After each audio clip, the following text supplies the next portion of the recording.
तो हमने last part में देखा था कि किम जंगकुक का स्लीपिंग फेस देख रहा था, ये सोचते हुए कि काश ये टाइम यहीं पर रुक जाए। फिर थोड़ी देर के बाद उसने जंगकुक का फ़ोन लिया और मिस्टर तैंग को कॉल किया।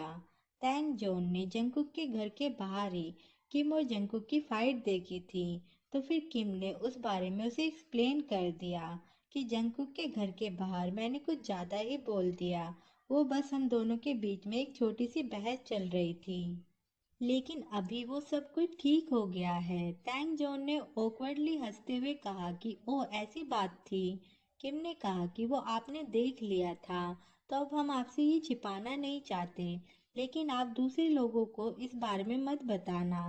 तैंग जोन ने कहा कि आप इसकी चिंता मत करो, मैं किसी को नहीं बताऊंगा और मिस्टर जंगकुक को आराम करने देना। किम ने कहा कि जंगकुक मेरे पास ही है और वो आराम कर रहा है।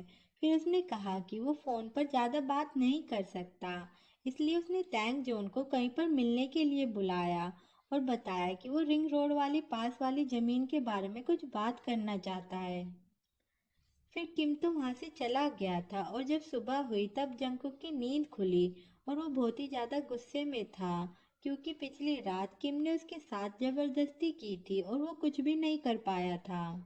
इसलिए वो अभी अपना गुस्सा चीज़ों पर निकाल रहा था। उसने काफ़ी सारी सजावट की चीज़ें तोड़ दी थी और यहाँ तक कि एक महंगा वाला टीवी भी तोड़ दिया था।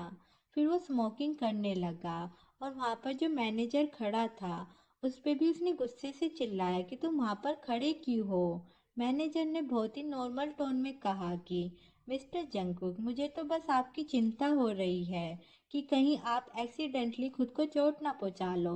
क्या आपको अब बेहतर लग रहा है? अगर नहीं लग रहा है तो फिर हम दूसरे रूम में जाके कंटिन्यू कर सकते हैं।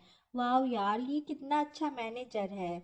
जंगकुक के गुस्से को समझ रहा है और उसको दूसरे रूम में ले जा रहा है। हाँ, दूसरे रूम में ले जाके जंगकुक से और सारी चीज़ें तुड़वानी है ना इनको। फिर जंगकुक जाने लगा और मैनेजर से कह दिया कि मैनेजर के बॉस को इतना ज़्यादा भी उछलने की कोई ज़रूरत नहीं है और इस रूम का जितना भी डैमेज हुआ है वो मैं पे कर दूंगा। और उस मैनेजर के बॉस को भी इनवाइट किया कि जब वो फ्री हो जाए तब वो मेरे साथ डिनर करने के लिए आ जाए। मैनेजर ने कहा कि आप चिंता मत करो, मैं उन्हें बता दूंगा।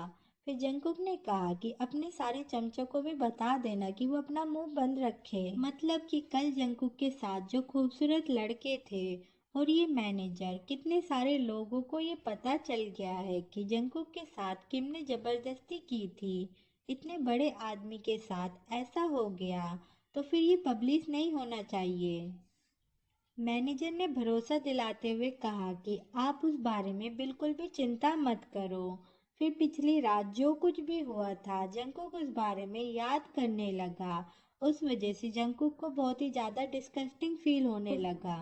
वो सोचने लगा कि जरूरी मैं अंधा था जो ऐसे खूबसूरत राक्षस के प्यार में पड़ गया। फिर अगले सीन में जंगकुक टेरेस पे बैठा था और काम कर रहा था। तभी उसने आसमान में फायरवर्क देखा। वो देखकर जंगकुक को रियलाइज हुआ कि अभी तो क्रिसमस आ गया है। उसने ये प्लान बनाया था कि वो हॉलीडे पर किम को ये रिंग देगा, लेकिन अभी वो कर ही क्या सकता है। अभी सब कुछ उल्टा फुल्टा हो गया है।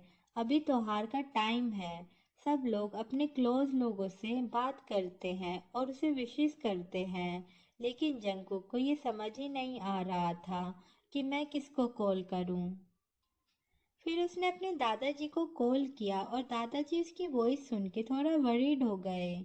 जंगकुक ने उसे समझाया कि कुछ भी नहीं हुआ है, वो बस आज हॉलीडे था इसलिए मैंने कॉल किया था।